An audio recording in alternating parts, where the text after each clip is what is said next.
সবাইকে স্বাগত জানাচ্ছি বিডিভিউজে। আপনাদের সাথে আছি আমি সুস্মিতা দাস। ডাকসু থেকে নিউ ইয়র্ক, দুটি ভিন্ন ভূগোল, ভিন্ন রাষ্ট্র ব্যবস্থা, ভিন্ন সাংস্কৃতিক পরিবেশ। তবু এই দুই জায়গার সাম্প্রতিক নির্বাচনী ফলাফল যেন একই বার্তা উচ্চারণ করছে। রাজনীতির পুরনো মিথ ভাঙছে দ্রুত, আর এই ভাঙনের কেন্দ্রে রয়েছে তরুণ প্রজন্ম। যুক্তরাষ্ট্রের মতো একটি শক্তিশালী ও প্রভাবশালী রাষ্ট্র ব্যবস্থায় মুসলিম অভিবাসী বংশোদ্ভূত প্রগতিশীল ও প্যালেস্টাইনপন্থী একজন তরুণ প্রার্থীর বিজয় যেমন নতুন সময়ের ঘোষণা, ঠিক তেমনি বাংলাদেশের ডাকসু নির্বাচনে প্রচলিত সব রাজনৈতিক অঙ্ক ভেঙে শিবিরপন্থী প্রার্থীর জয়ও মূলধারার দীর্ঘদিনের ধারণাকে চ্যালেঞ্জ ছুড়ে দিয়েছে।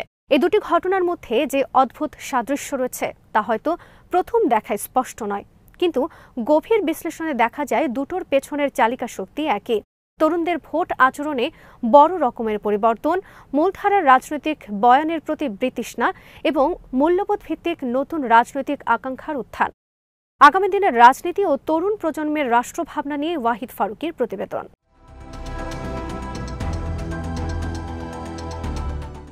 নিউ ইয়র্ক সিটির নির্বাচনে জোহরান মামদানি যে জয় পেলেন তা কেবল তার বয়স বা পরিচয়ের কারণে প্রতীকী নয়, বরং এর ভেতরে লুকিয়ে আছে পুরনো রাজনৈতিক অনুমানগুলোর পতন। বহু বছর ধরে এই একটি ধারণা চালু ছিল, যুক্তরাষ্ট্রের মূলধারায় মুসলিম পরিচয় সামনে রেখে নির্বাচনে জেতা কঠিন, বিশেষ করে নিউ ইয়র্কের মতো প্রভাবশালী শহরে, যেখানে শক্তিশালী ইহুদি সম্প্রদায়, কর্পোরেট ও মিডিয়া লবির ভূমিকা অত্যন্ত দৃশ্যমান।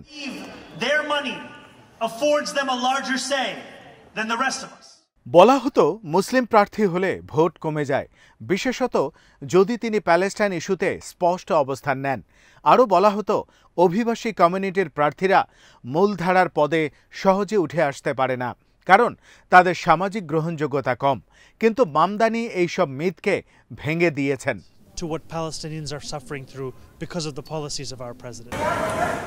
তিনি স্পষ্ট কণ্ঠে বলেন, I M A Muslim and I M A Democrat. আজকের বিশ্বে যেখানে রাজনীতি অনেক সময় পরিচয় লুকানোর কৌশলে চলে, সেখানে নিজের পরিচয় প্রকাশের সাহস সমাজের গভীর স্তরকে প্রভাবিত করেছে।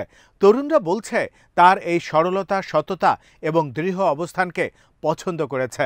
তারা বুঝেছে যে নেতা নিজের পরিচয় নিয়ে লজ্জিত নয়, সে জনগণের অধিকারের প্রশ্নেও আপোস করবে না।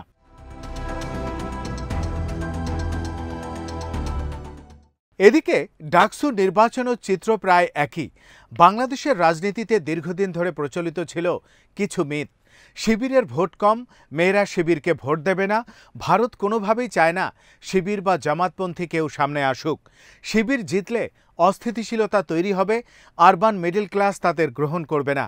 এসব ধারণা যেন বছরের পর বছর ধরে পুনরাবৃত্তির ফলে সত্য হয়ে উঠেছিল।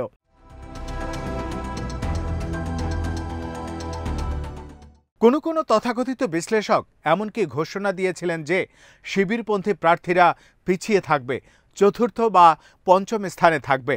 অথচ বাস্তবে দেখা গেল সব মিথ ভেঙে দিয়ে সাদিক কায়েম বিজয়ী হলেন, এবং সেখানে মূল ধাক্কা এসেছে তরুণ প্রজন্মের ভোট থেকে।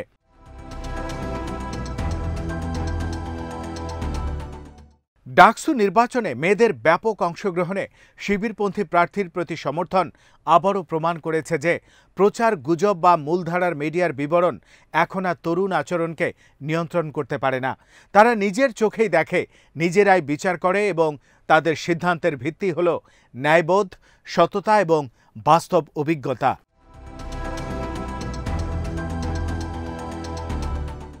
এই দুটি ঘটনা প্রবাহ একই দিকে ইঙ্গিত করে। আজকের তরুণরা প্রচলিত রাজনৈতিক শক্তির অহংকার মানতে নারাজ।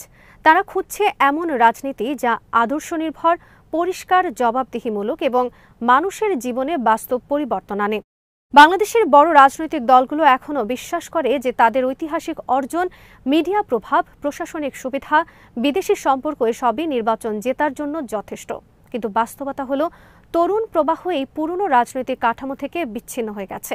তরুণরা নতুন কণ্ঠ, নতুন মূল্যবোধ এবং নতুন নেতৃত্ব খুঁজছে। নিউ ইয়র্কে যেমন কর্পোরেট ভিত্তিক রাজনীতিকে প্রত্যাখ্যান করা হয়েছে, ডাকসুতেও প্রচলিত ক্ষমতা ভিত্তিক রাজনীতি ভেঙে গেছে। তরুণরা দেখছে যে রাজনীতি কেবল স্লোগান নয়, কিন্তু জীবনের বাস্তব সমস্যার সমাধান দেয় না, সেই রাজনীতি আর কার্যকর না।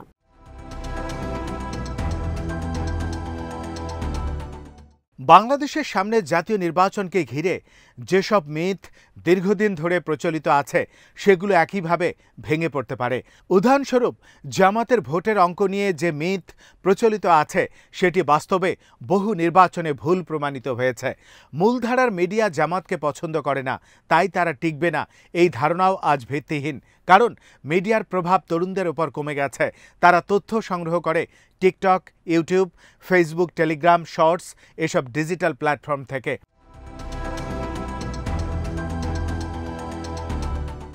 তৃতীয় মিথ হল ভারত বিরোধী বা স্বাধীন পররাষ্ট্রনীতির অবস্থান নিয়ে রাজনীতি করলে বাংলাদেশে কেউ টিকে থাকে না।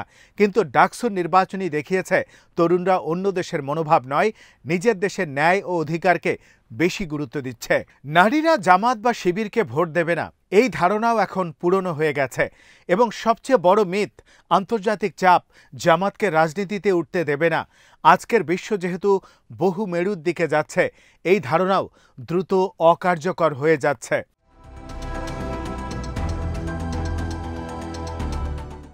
বাংলাদেশের তরুণ ভোটাররা কেন এত শক্তিশালী?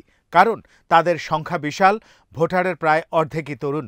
কর্মসংস্থানের অভাব, চরম বেকারত্ব, দুর্নীতি ও ন্যায় বিচারের অভাব, অর্থনৈতিক অনিশ্চয়তা এগুলো তরুণদের ধৈর্য ভেঙে দিয়েছে। বড় দলগুলো তাদের ভাষা বোঝে না, ফলে তরুণরা বিকল্প খুঁজছে। তারা ধর্মীয় পরিচয় নিয়ে লজ্জা পায় না, বরং নৈতিকতা, সততা ও পরিচয় দৃঢ়তা তাদের কাছে ইতিবাচক মূল্যবোধ।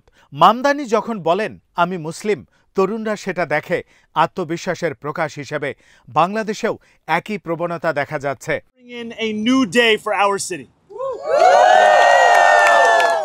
জাতীয় নির্বাচনে কি ঘটতে পারে? খুব সম্ভবত বড় দলগুলোর বিজয় নিশ্চিত, ধারণা ভেঙে যেতে পারে, নতুন রাজনৈতিক বলয় শক্তিশালী হতে পারে, নারীদের ভোট আচরণ পরিবর্তিত হতে পারে, সোশ্যাল মিডিয়া ভোট নির্বাচনের সবচেয়ে বড় প্ল্যাটফর্মে পরিণত হতে পারে, ধর্মীয় ও নৈতিক পরিচয় ভিত্তিক রাজনীতি নতুন গতিতে উত্থান ঘটাতে পারে। এমনকি যেসব দল বা গোষ্ঠীকে দীর্ঘদিন অগ্রহণযোগ্য বলা হতো তাদেরই বড় উত্থান দেখা যেতে পারে।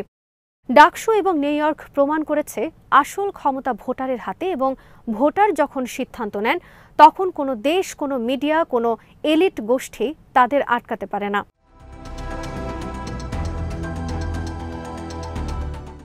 সবশেষে বিষয়টি আরও গভীরভাবে দেখা দরকার।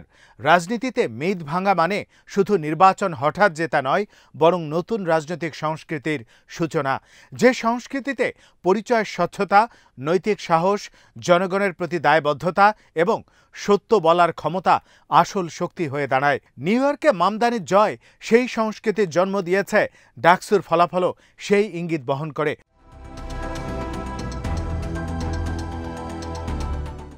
বাংলাদেশের জাতীয় নির্বাচনেও যদি তরুণরা একই মূল্যবোধের উপর দাঁড়িয়ে সিদ্ধান্ত নেয়, তাহলে বড় দলগুলোর অহংকার ধুলোয় মিশে যেতে পারে, প্রচলিত মিথ ভেঙে যেতে পারে, আর দেশের রাজনীতিতে শুরু হতে পারে নতুন অধ্যায়।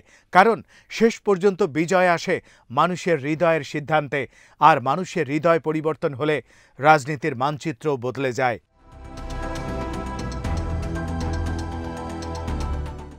আজ এখানেই শেষ করছি। সবাই ভালো থাকুন, সুস্থ থাকুন, আর দেখতে থাকুন বিডি ভিউজ। চ্যানেলটি ভালো লাগলে সাবস্ক্রাইব করুন, সংযুক্ত থাকুন আমাদের ফেসবুক পেজে।